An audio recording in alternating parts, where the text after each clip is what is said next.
अस्सलाम वालेकुम दोस्तों, क्या हाल चाल है। आज है जी 3 मई 2022 और दिन है मंगल का। वीडियो आपने आखिर तक देखनी है और अपने जज्बात पर जो है काबू रखना है। और प्लीज़ इसको सिर्फ एज अ फ़न ही लीजिएगा, डोंट बी सीरियस।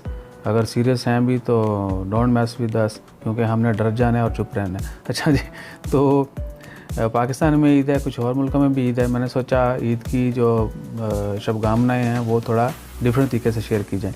तो मौजूदा सियासी सूरत हाल को मद्देनज़र रखते हुए इस साल पाकिस्तान में और पाकिस्तानी जहाँ पर भी हैं तमाम पाकिस्तानियों को, बल्कि तमाम न्यूट्रल जवानों को और बकारी दोस्तों को भी ईद मुबारक।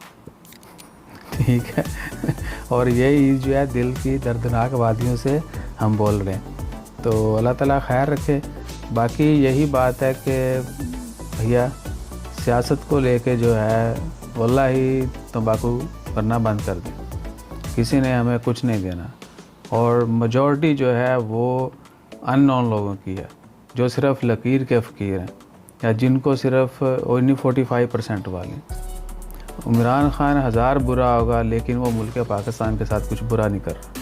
वो मुल्क के लिए, कौम के लिए अच्छा ही सोच रहा है। ठीक है।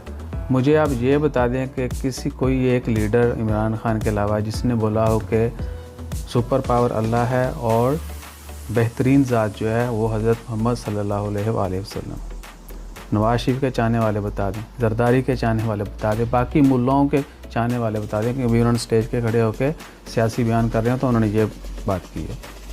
ठीक है। तो मैं फिर वही बात कर रहा हूँ, तमाम न्यूट्रल जवानों को और बकारी दोस्तों को फिर ही दूँगा।